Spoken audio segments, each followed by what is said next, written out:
President Joe Biden starkly warned he will protect America against Chinese threats to its sovereignty and singled out President Xi Jinping. A striking escalation of a suspected spy balloon showdown during his State of the Union address. Biden called out Beijing on Tuesday before millions of viewers in the U.S. and around the world as diplomatic tensions with China soar. And new details emerge of an expansive Chinese balloon surveillance program. In the highly symbolic choreography of the U.S.-Chinese relationship, Biden's statements were unusually direct and raised questions about how Beijing will respond. Even if his tone spoke to a charged domestic political context as Republicans complained he was too slow to shoot down the balloon. Biden said in his speech in the House of Representatives that he had told Xi that Washington seeks competition, not conflict. But he also said that U.S. investments in its alliances, military and advanced technologies meant that America was now in its strongest position in decades to compete with China and defend its interests. Make no mistake, as we made clear last week, if China threatens our sovereignty, we will act to protect our country. And we did, Biden said, referring to the moment Saturday when a U.S. jet fired a missile that burst the balloon off the U.S. East Coast, after it had spent days wafting across the continental U.S. and Canada. Biden's comments were in a theatrical setting and were partly designed to create political cover.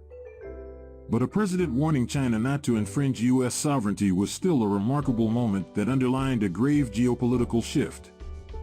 Moments later, in an ad-libbed addition to his speech, Biden specifically named Xi, as he slammed autocracies and argued for the superiority of democracies. Name me a world leader who'd change places with Xi Jinping. Name me one. Biden said of his Chinese counterpart, whom he last met in Indonesia last year and has known for years. The president was almost shouting at the end of a sentence. That could be seen as disdainful of China's stunning economic emergence at a time when Xi's aura has been damaged by mismanagement of COVID-19. Biden's speech mostly concentrated on domestic issues.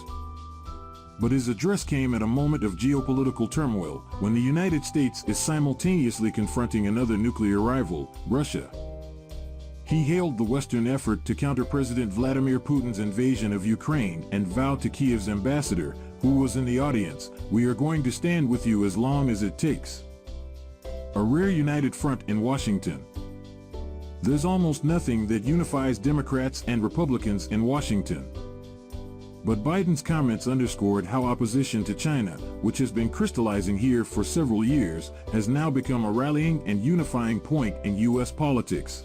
China has long mounted a broad intelligence campaign against the U.S., using satellites, cyber, and traditional methods of collection. The U.S. also has extensive intelligence operations targeting China. But the sight of a balloon tracking across the U.S., visible from the ground and on blanket television coverage, encapsulated a potential threat to U.S. sovereignty from China as never before amid talk that a new Cold War may be dawning. Biden's frank comments also served as an important milestone in the increasingly tumultuous competition between the U.S. and China. For much of the past 20 years, U.S. policy had been designed to usher China into the global system as a competitor but not an adversary, including with its entry into the World Trade Organization. But China's huge economic growth and increasingly diplomatic belligerence has many Americans now considering that approach a failure. The U.S. shift to talking about establishing guardrails for the relationship and for the need to protect the Western-led rules-based international system is resented in China and seen as an attempt to check its rightful destiny as a world power. Biden has built on former President Donald Trump's hostile turn against Beijing, which was turbocharged by the outbreak of a global pandemic that originated in China, and has drawn up broad new laws and policies challenging China's influence. In another sign of unified opposition to China, House Speaker Kevin McCarthy has convened a new bipartisan House committee dedicated to examining the perceived threat from the Chinese Communist Party. And Trump, again illustrating a moment of escalation in domestic political hostility to Beijing, wasted no time in one-upping Biden after Tuesday's speech in a way that signals that China bashing, often a feature of presidential elections, will be intense in the 2024 campaign. That could further inflame diplomatic tensions and fuel Beijing's belief that the U.S. is intent on containing its rise. Trump's campaign vowed to impose travel and visa sanctions to shut off Chinese access to U.S. secrets and pledged new restrictions on Chinese ownership of U.S. energy, technology, infrastructure, farmland, medical supplies, and other assets. It was not immediately clear how Trump's plans would differ from efforts already underway. And none of the tough new talk from Biden and Trump acknowledges the deep and intricate links between the U.S. and Chinese economies. That would make full decoupling a process that could cost both sides dearly. A direct military confrontation or full-scale war would be even more ruinous to the global economy. The next steps as anti-Chinese rhetoric escalates. One key question now is whether heated U.S. and Chinese rhetoric, in many cases driven by domestic considerations, is a case of both sides going through the diplomatic motions after a moment of turbulence, or whether it represents another new baseline in a deteriorating relationship similar to the fracture caused by former Democratic House Speaker Nancy Pelosi's visit to Taiwan last year. It was notable that Biden didn't specifically mention the Democratic Island, perhaps the most likely trigger of a U.S. conflict with China, in his remarks, possibly to avoid causing even more tension. Biden has repeatedly said as president that he would defend Taiwan in the event of a Chinese attack, in an apparent rewriting of the long-held policy of strategic ambiguity on the issue, only for officials to insist the U.S. stance hasn't changed. The president spoke as an already volatile situation with China over the balloon got worse. The top Chinese official in Washington, Su Shuiyuan, had earlier lodged stern representations and démarches to senior State Department and national security officials. The Chinese embassy said in a statement, complaining that the U.S. had used force to attack the balloon. National Security Council spokeswoman Adrienne Watson disdainfully responded by saying, "It was clear they are scrambling to do damage control, rather than credibly address their intrusion into our airspace." China initially expressed regret at what it claimed was a civilian airship that had crossed into U.S. airspace. But its response has hardened since the balloon was shot down. The Pentagon said earlier Tuesday that China had refused a request by U.S. Secretary of Defense Lloyd Austin for a conversation with his counterparts in Beijing after it was shot down.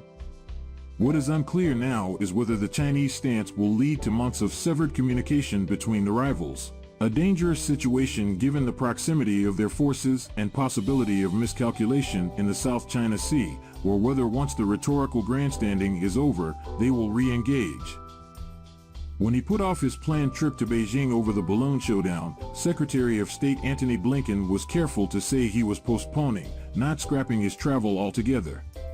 But there is no sign yet that conditions have stabilized to a point at which a trip, which had been meant to address the kind of tensions the balloon issue exacerbated, can take place anytime soon. One danger is that the gathering hostility toward China and Washington, which many top leaders see as arising out of Xi's increasingly nationalistic and abrasive foreign policy, will hamper a much-needed domestic debate about how to handle China policy. Currently, the irresistible political momentum is for politicians to one-up one another in showing they are tough on Beijing. But this anti-China fervor, seen on both sides of the aisle, is hardly conducive to easing tensions, as shown by the way Republicans immediately condemned Biden over his balloon response. Suspicions toward Beijing will not have been helped by revelations about the scope of the Chinese balloon program on Tuesday. U.S. intelligence officials believe an extensive surveillance program run by the Chinese military is based in the province of Hainan, and has conducted at least 24 missions over at least 5 continents in recent years.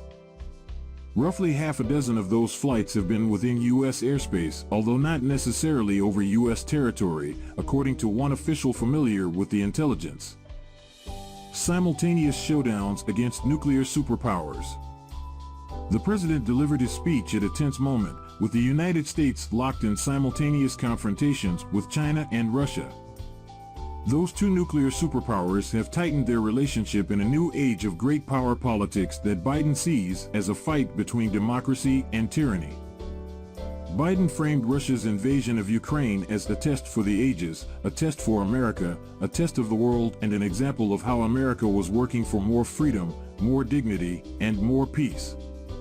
His remarks on Russia immediately preceded those on China, making it impossible to miss the symbolic synergy between his policy toward both nations as he laid out what might be seen as a Biden doctrine of standing with democracies against autocracies, and increasing attempts by nations like Russia and China to apply their power outside their borders.